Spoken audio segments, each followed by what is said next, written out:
Ladies and gentlemen, welcome back to the Trey Fan Podcast. It is your boy Sean, and as you guys could tell, there's no one else here. It is the first time I'm recording a solo podcast. To be honest, I've been wanting to do this for a while. I just wasn't too sure if people would actually listen. But here we are. There's some topics that I want to go over that I feel like should be discussed, and what better time than now? Start of the year, I had some ideas of where I want to take the podcasts in the direction I want to go with obviously vlogs. Uh, but also the whole goal of this year was to push more content. So yeah, if you guys haven't already, please like and subscribe. I think that's a given at this point, for more content. Um, Also, the last vlog is out right now. When I went to Florida for the Royal Rumble and went to Universal Studios with my family. So yeah, check that out if you guys haven't already. So I want to get right into it and discuss about a film. Uh, it's not really liked by much, or sorry, by many. Uh, and it's this one right here. Uh, Madam Web. Where to start? Where to start? So first and foremost, I should say this: when the trailer came out for this movie, I already knew, and I think a lot of people did, that it was not going to be great. Um, I think that they are just milking what they can from the Spider Verse, and this film had no reason to be made. First and foremost, uh, the director S.J. Clarkson, she has worked on a couple of episodes of Orange is the New Black before this. A couple other projects I can't really remember off the top of my head right now.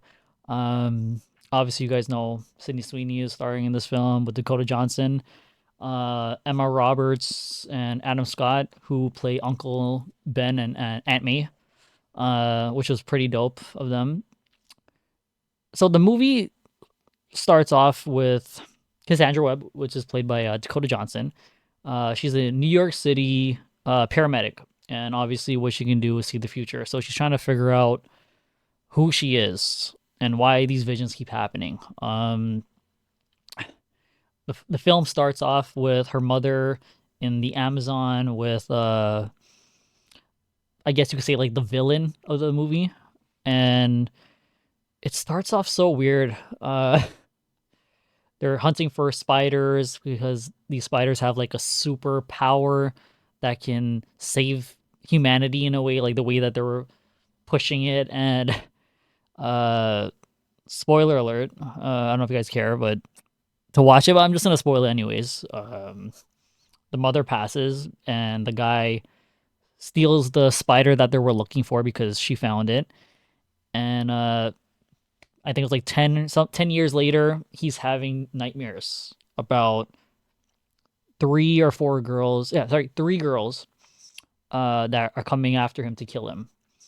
So that same timeline, Madam Web is what's Cassandra Webb. She decides that she needs to protect these girls. They end up running into each other conveniently a couple times. And I'm really trying to think of like what I could say that was great about this film. I spent most of the time just laughing, if I'm being completely honest. Uh, I think that they had interesting moments. There were some really good cinematic moments that hasn't been seen in a lot of the recent MCU work, which I was surprised. Like out of all films, this one had some of the best camera work. But apparently, one of the videographers for the videographer director, he worked on a couple of films like Avatar, so you can see that creative vision. Uh, for such a movie that nobody wanted, I was surprised that they put so much effort into the visual aspect. There was a lot more color in contrast with the scenes, which I really liked. But as for that, like, there's nothing else with this movie. There's no substance. Um, there's no character development. Like, they hint at some sort of character feel that Uh, Dakota Johnson, she plays this role really bland, so there isn't much to work with. Like even the three girls that magically become family at the end of the film, you don't really feel their relationship. They attempt to give them their backstory, but it isn't really felt because their characters are so bland. Uh, Nothing was really unique about it. Cassandra Webb, her basically Madam Webb, her special ability is that she has like psychic abilities that are really powerful. Um, and obviously one of the well-known issues with this film was they changed an iconic saying by Uncle Ben. For some reason, they put this in this film. I don't know why. Obviously, you guys know with great power comes great responsibility, right? For some reason, they wanted to change the saying. And I quote, "When you take responsibility, you will gain powerful abilities." And this was back in January when this was reported. Why? Like, what benefits do we get from this? You know what I mean? So there's not much to good to say about this film. They're not even in costume half of the time. There was action scenes, there was weird action scenes, more car chases, which was surprising. Um, and the movie ends abruptly with the villain just kind of just dying. Like he just falls from a building. That's it. Chases them and she somehow she falls into the water because of an explosion that happens when she saves these girls. And then she comes out being blind, like the actual Madam Web character. So, yeah. To be honest, though, I enjoyed this more than Morbius. I'll say it. Not saying that Morbius was even better, but I think this was better in a weird way. Like, I know, I knew what I was expecting when I went to watch the film. That's the thing. So, going in, I didn't have much expectations. I was surprisingly a little bit interested to see where they were going to take her character in this film. And Dakota Johnson, she is she's not great. She's not a great actress. I'll just put it out there. This film definitely is showing what Sony needs to understand is that nobody cares for this villain that turns into hero universe that they're trying to accomplish. If there's no Peter Parker in it, which is not mentioned once, by the way, Peter Parker's not even mentioned at all, not in the entire film. Um, yeah, not even mentioned once. Um, and I don't know, man. I think that Sony needs to just realize that nobody cares about this Sinister Six anymore. If Peter Parker or Spider Man is not going to be in it, there's no point of making these films. Like they have Craven coming out. Venom 3 might be good. We'll see. The last two are not anything crazy, but you know, I understand they're making a lot of money, but I feel like they're losing a lot more money than anything with putting out this half-blanded, no character development films. Look, listen, the reported budget was 80 to 100 million. The worldwide box office was 51 million. The final box office is still to be decided. So was it worth it? And I think it was one of the lowest rated Marvel films of all time or something, like superhero films. So there's a lot more they're losing than gaining with this. And I think that's something that they need to realize and really look at because we're gonna see how Craven's gonna do. It looks like a predictable story. They still they're not sure what Spider-Man they want to use. I've been hearing the rumors that Andrew Garfield will not get his own Spider-Man film like a TASM 3, but he will be making appearances.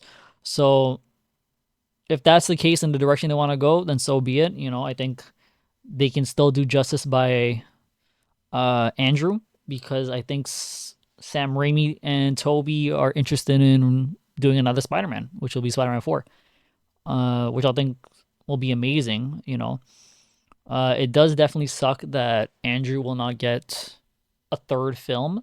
However, if Sony wants to implement him and make them their Spider-Man, I think they should do it, but I think they need to work on a better film, not just a better film, but better films for him, because if not, it doesn't do justice for his character. So, yeah, those are my thoughts about Madam Web. I think that the film itself is not anything special. I don't think anyone really cared to watch it to begin with. But I just wanted to give you guys my thoughts because I've been waiting for a moment to speak on it. Yes, so moving forward, now let's talk about ways to fix the All-Star game, the All-Star weekend more so. This has been something that I've been really waiting for a time to talk about. Obviously, as you guys know, I'm a huge basketball fan since I was a kid. But the past couple of years, it's been very tough for me to sit down and watch a game unless it's the playoffs. Regular season, I don't really care for it as much as I used to. As you guys can tell, I've been getting more into professional wrestling for good. I've been obviously grew up with that, but like for the past 6 years, I could say I've been really into it. Just because I feel like there's been more interesting things going on. With this, I think that the All-Star game definitely needs a change up. Like they tried it back in 2019 where they had two captains instead of East versus West, where we're used to make it competitive.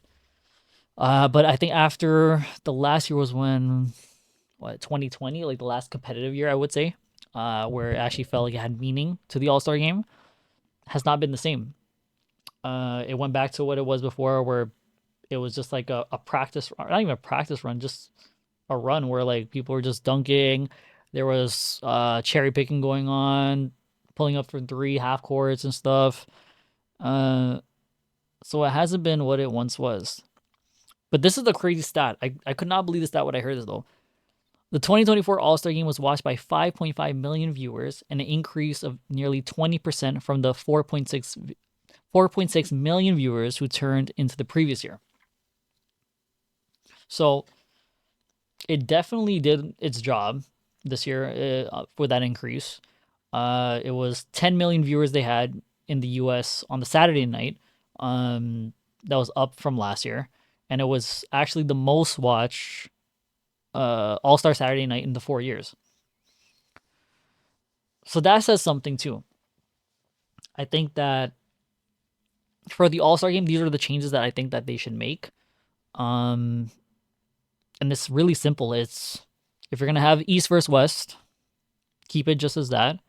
The winning team gets playoff home court advantage. Simple as that. There's no other way around it because I feel like at least maybe they'll have a purpose to play a little bit more harder because there's no way that you guys can tell us that the NBA in-season tournament was this prized possession. Like people had to make sure to treat it as if it was like the NBA finals, the way they did it. Why can't they push this agenda with the All-Star weekend? More specifically, the All-Star game. It's simple as that. You do that and maybe put like a little cash prize for each player of the winning team. You'll know something different. It doesn't need to be anything crazy. I think people want to see the best players in the world battle each other. It's simple as that.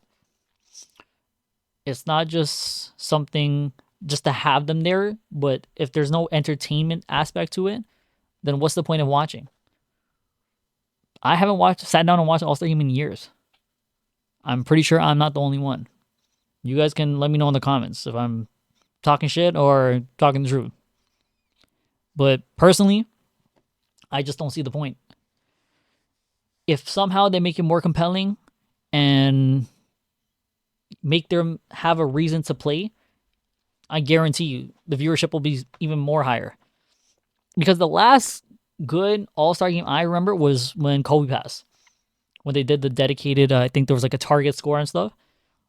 That was incredible. Like the last game point basically was so dope. They still had that format, but it just felt like as years went on, it just became what it was before the team captains and such. So that's my take. What they should probably do when it comes to the All Star Weekend. And for slam dunk contest, that's what I want to mention.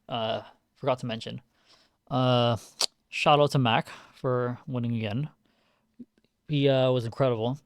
I was thinking about it. I think I talked to my friends about it actually, and I told them that we were spoiled back in 2016 for that slam dunk contest between Aaron Gordon and Zach LaVine. That is by far the greatest dunk contest ever. And the past couple of years hasn't been anything really special that I can remember at least. So here was my thoughts though in possibly improving the dunk contest is have certified dunkers in the dunk contest. It doesn't matter if they're in the NBA, if they're in the G League, if they're just social media influencers, content creators. Have them included with the cash prize. It's better to have known dunkers that can deliver, who are just nonstop. That's all they do. Than people that can just kind of give you a show just because they have star power. You know what I mean? I think you do that, you'll notice a difference. 100%. The dunk contest hasn't been the same for years now.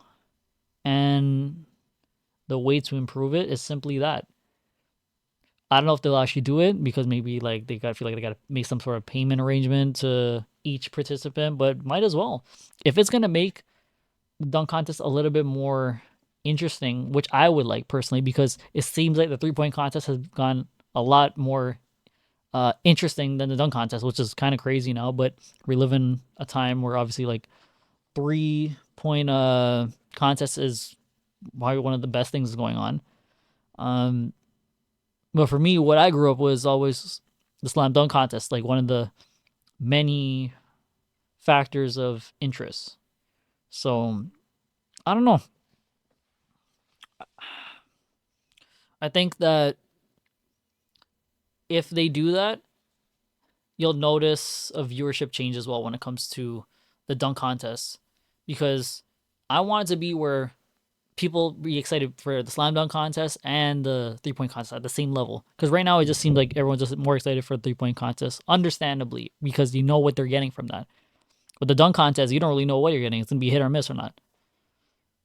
Like we had Jaylen Brown doing a freaking left hand dunk with a glove on, and he's saying that he wants to participate in. Bro, come on, man. There's ways around it, but it just seems like the NBA is very content. It doesn't seem they're really up for change, but who knows? I don't know. That's just my thoughts on that. I think that there's ways to improve it. It's just a matter of time. And if they're listening or they're watching, no, they are, but something to reconsider. Other than that, I think that the whole All-Star weekend was all right. There's one more thing I actually wanted to add to about the All-Star game too. Was I saw a factor that people were always saying like these guys, the players, why they don't try too hard is because they don't want to get injured. So here's my rebuttal to that. There's no way that they can say that if they try harder in the Drew League. You know what I mean? It's a Drew League. So if you go play in that, where obviously historic, don't get me wrong, why can't you play that way when there's more eyes on you? It's basically the equivalence to, your Super Bowl in a way, right? Besides the finals, obviously, that All-Star weekend is basically like that. So, I don't know. Something to think about. Moving on, though, because I'm already tired of talking about the freaking All-Star Weekend. It wouldn't be my show without having some wrestling talk, guys. I can't help it, okay? There's a lot going on in WWE and professional wrestling. Start with this. The Rock returning. Really dope. Man, where to start with this?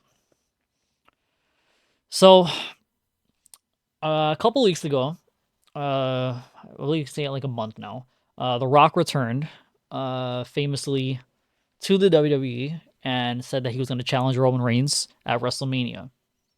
If you guys know, the story that's being told is Cody Rhodes was going to finish his story. He won at WrestleMania and he beat my boy CM Punk in the Royal Rumble. I was there, by the way. Pissed off, but also happy for Cody. And The Rock kind of just decided he's going to return. He's the board of directors now for TKO. So he feels that control, and he feels like the most way that they could profit right now and solidify his role as the TKO president, or sorry, board of directors, is having him and Roman, saying that this is the biggest match in WWE history and WrestleMania history, that this is the bigger draw. So people took to Twitter and ranted and hashtag rewind Cody to a point where they had to, as they say, pivot directions. But this pivoting also goes back to CM Punk getting injured at that match, because CM Punk and Seth are supposed to main event night one. The injury happens, things get changed now. So, The Rock returns. People on the internet go off saying that they want Cody and feel it was The Rock kind of playing and using his power. So, things happen. And with that happening, the WWE noticed it and had to take initiative and file real quickly, because the fans are ready to turn, and it was to a point where they had to acknowledge it. It was unavoidable. So the WWE had a kickoff show in Vegas where they're promoting WrestleMania, and that's when they got the reaction what they did, where Rock was getting booed. Mind you, he wasn't heel yet. So the reaction put them in a frenzy. So they came up with the concept where they'll do Rock and Roman versus Seth and Cody to help Cody get over more. And that segment recorded 100 million social media views. 100 million. In the first 12 hours, and over 4 million live viewers across all social platforms.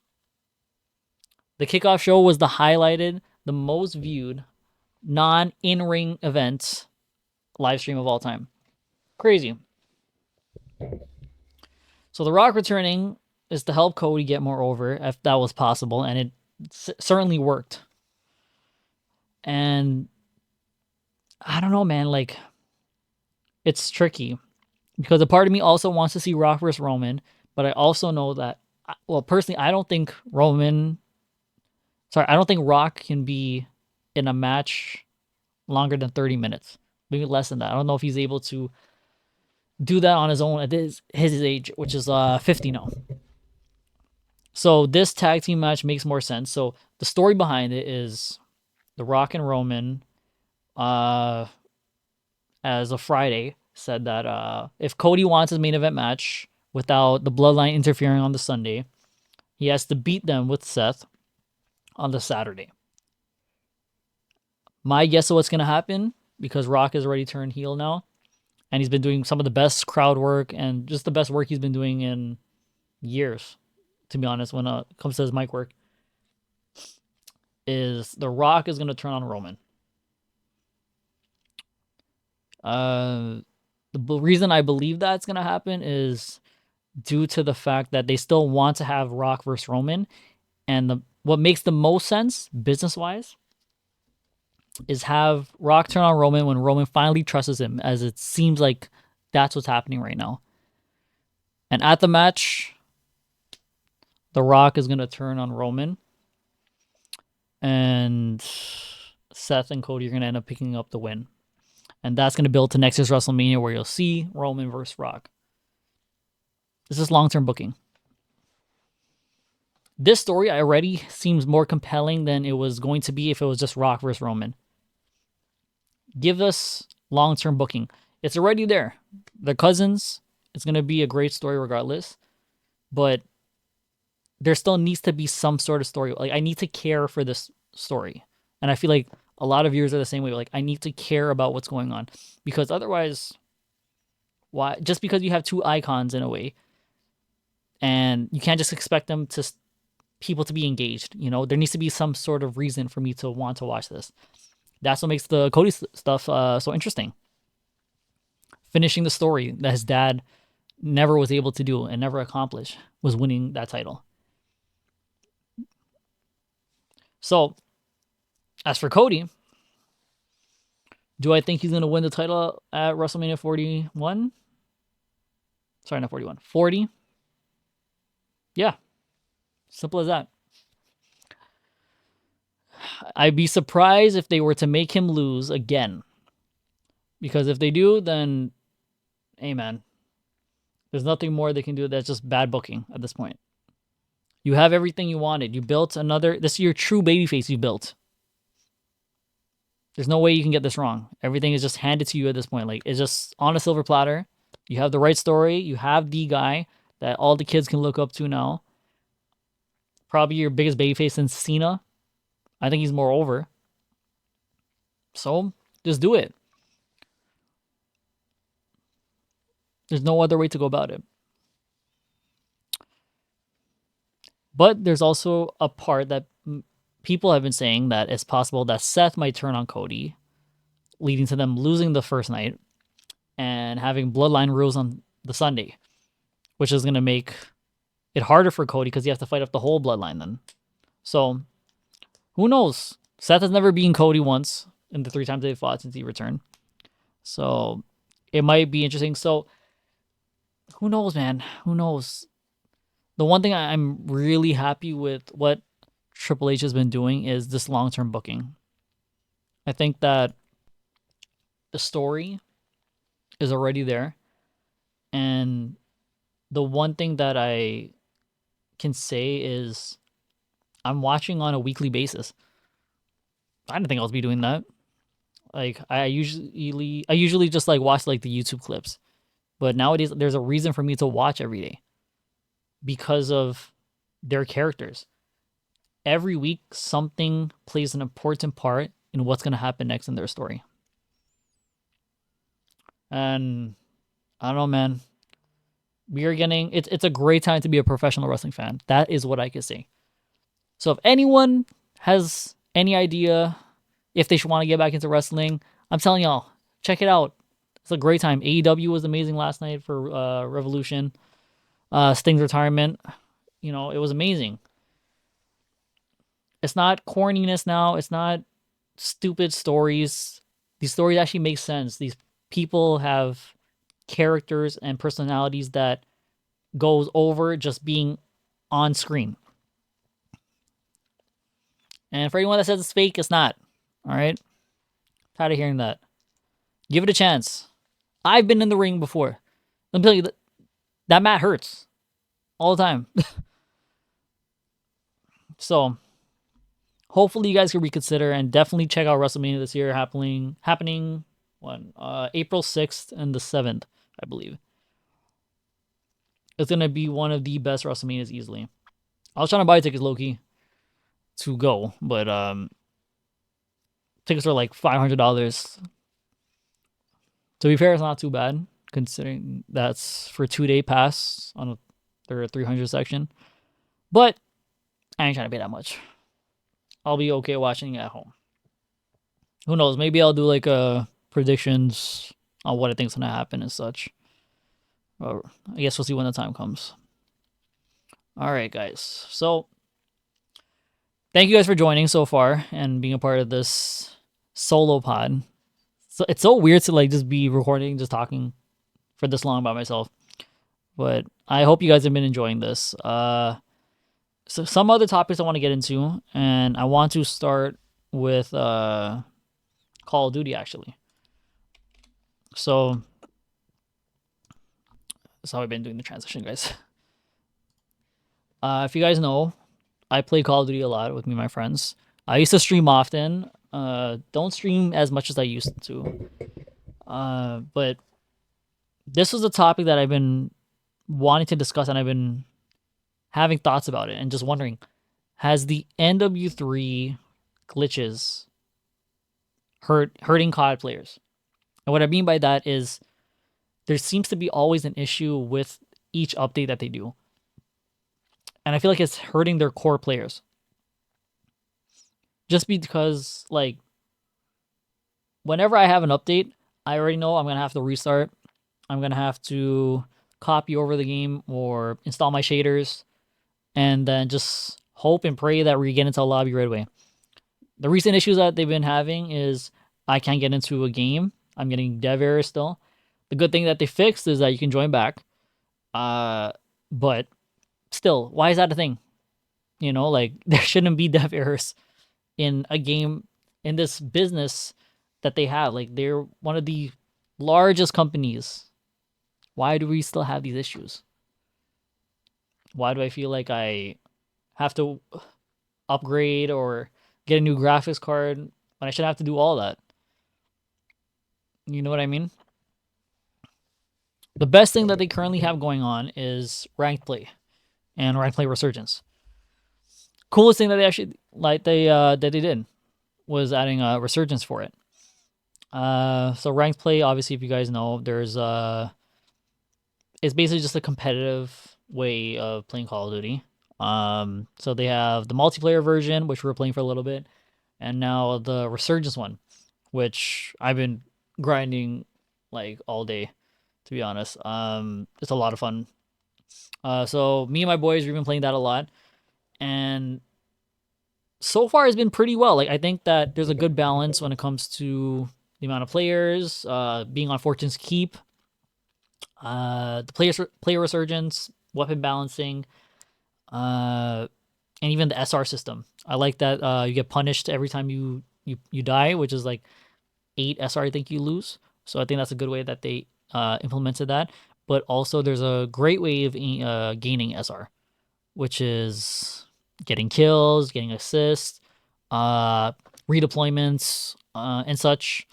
There was one part that they had where you were able to, if your teammate gets a down or you get a down, your teammate can tap, and then they'll get credit for that kill as well, and get 5 SR for it. They took that out. Don't know why, but I guess because people were just kind of using that as a farming technique. But I do think that the glitches are hurting COD players a lot due to the fact that every update I shouldn't have to wonder if what's the problem going to be this time. What am I going to have to worry about this time? I think that there's ways to go about it.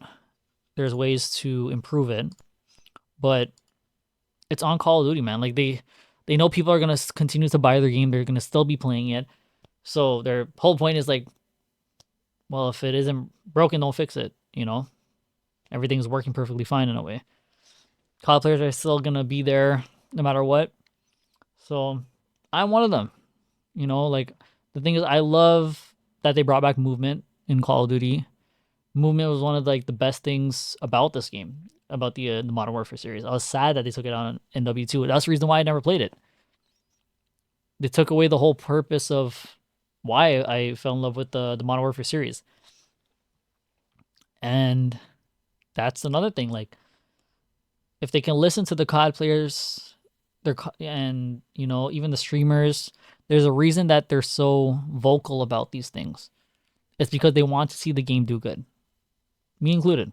That's why I'm here talking about it, because I've been frustrated having these thoughts about it, because I'm like, this is something I play every day, and I feel like, what else more? I can't handle any more of just holding this back, because I enjoy playing this game a lot. There was a reason why I took a break from it because of all the glitches. Like you couldn't get into certain lobbies. Like we got tired of it. Me and my friends started to play Fall Guys. We were playing Rainbow Six Siege.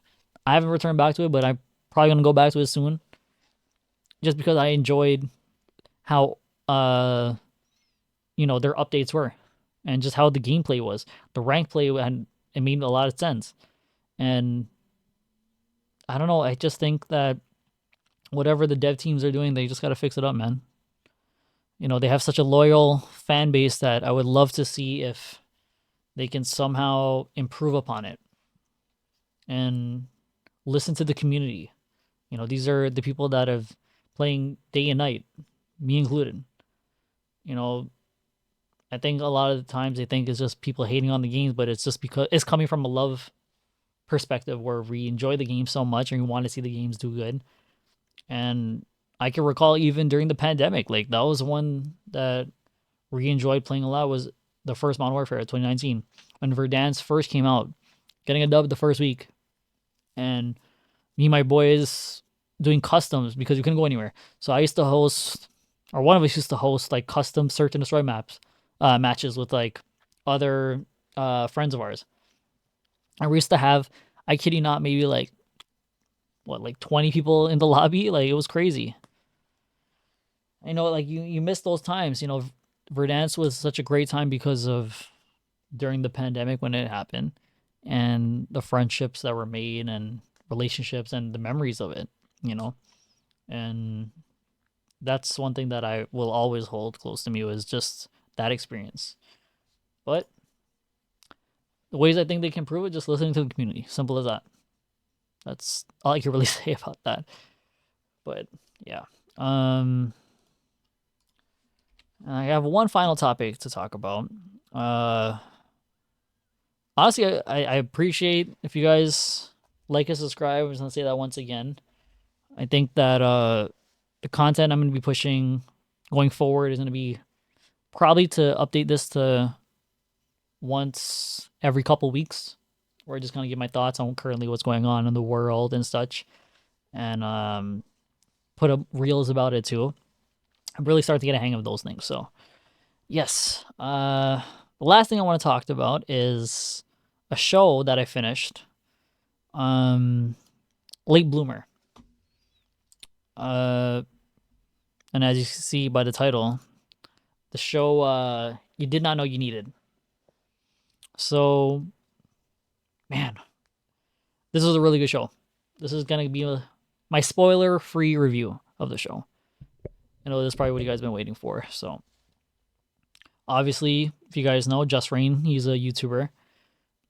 He hasn't been in the YouTube scene for quite a bit. He took a little break, but he was one of the most famous YouTubers in Canada.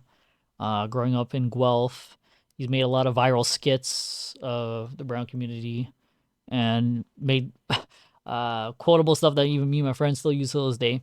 So when his absence was gone, it was felt because he had such an impact on the culture, and still, one of the funniest comedians and YouTubers I've ever seen. I'm gonna still stand by that.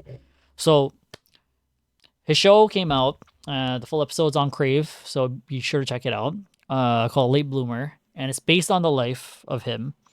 And the series follows him struggling, finding his place in life, with balancing Eastern roots with Western ideals.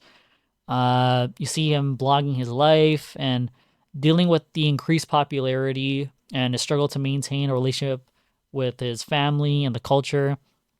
So it deals with a lot. Like, without spoiling it, I just think you guys should give the show a chance because from the first episode is very captivating. You can tell it's not something that he's usually done, which is more comedic aspect. It does have comedic moments in this show with the characters and such, but it felt more of a dramatic role and a sense of realism, which I really enjoyed. It was definitely one of the best drama shows I've ever seen. I don't know if it's just because of how captivating it was with hearing his story and what he was going through during those times of being a YouTuber, because as someone that's on YouTube too, I feel like you have to put up a certain look about yourself. You don't know what people are battling behind closed doors and what's going on. So I thought that was really dope that this show tackles that. I think that showing the true dynamic of what family life could be like, that a lot of people don't see. Um, the fact that it was written and created by him just shows his creative vision, even from certain shots. The way it was written was brilliant. Him struggling. Like there's a couple times during the show where he's made it clear where he's trying to get close to his religion. He doesn't know why he wears a pug. Like things like that were so interesting to find out, and finding his place in life and where he wants to be seen and how he can balance the two. It was just really captivating that I think that anyone that has seen the show, or it just it's a really good show from start to finish. I think it picks up from the 5th episode to the finale, and when it that moment hits towards the final episode, the final 2 episodes, man, it's like another level. Without giving any spoilers, I could just say that it's a rewatchable show. Like I plan to rewatch it again. I just wanted to talk about it and let you guys know that this is a show that you guys should definitely check out. It's really good. I really enjoyed Just Rain's acting, especially in a dramatic role because you haven't seen that before. And I think that it's something that you guys should definitely check out. And yeah, man, give this a shot, man. It was a great show. That is yeah, so that's all I want to talk about with you guys. Going on like what, 40 minutes. Okay, that's not too bad. 40 minutes I recorded of this. But yeah, so those are my thoughts for this week's episode of the pod. Obviously it was a little different because I'm recording this by myself. So if I stuttered a couple times, I apologize. I hope the audio was good. I think it was kind of dope to do the setup. As you guys can see in the background, like there's a little bit of a new design over there I did. There's the Kobe poster and then the Selena one. I'm trying to think of what else I want to talk about. Oh, my birthday. That's probably the last thing I'll talk about. It was my birthday a couple weeks ago. It was a lot of fun. So those are one of the gifts that I got. Two of the gifts I got. For my birthday. We celebrated with my family, my friends. We went out on the Saturday night. It's a lot of fun, and the Sunday. My dad had an event, so that was a lot of fun. Thank you guys all for coming to that. By the way, it was really dope to be there. We went to Blue Colada. Shout out to Blue Colada, the great venue. And my dad wanted to host 80s, 90s, 2000s event. So if you guys know me, I love that stuff. Like 80s and 90s, even 2000s. Like that's just my time. Like I'm a 90s baby, but like at heart because of my dad, my mom, my grandparents, my uncle, them. That's all we used to listen to. So it was like so dope to hear all that because it's not really heard at these events. And obviously, you guys know my friend group. It's multicultural. So I was like, if I'm gonna have them here, I'm hoping that this will be something that they will enjoy. And I was proud that my dad and Breakdown, Tricky, and Fat Cat, all those guys, like they DJ'd so good the entire night. They played everything I wanted to hear, from 80s music to 90s, we heard early 2000s. We heard like Party in the USA and stuff. Like what? So it was just dope, man. It was also All-Star Weekend, so we were able to watch it on the screen. But like for me, whenever that happens, during my birthday time, I don't really watch any of the events going on. I just kind of just hear from my friends because they want to still watch it. So, but overall, the weekend was so much fun, man. It was really nice to spend it with the family and my friends, and I feel like especially during the birthday time, like it's tough because it's another year older. And this year was tough for me because I was like, I'm 27 now, and I'm only human. I've had thoughts where I'm wondering, damn, like where am I going in life? It's normal. And I think that's another reason why the Just Rain show related to me so much was because it was also him having those thoughts, and I could relate to what he was saying, like being a creator and understanding like how am I going to balance the two, and content's not getting the viewership because you have to promote or push a certain kind of content that I don't want to do. So I related to that. That's the good thing about this show too. Is just that's what got me more into it, because I'm like, damn, I relate to all the things he was talking about, and I understand everything he was saying.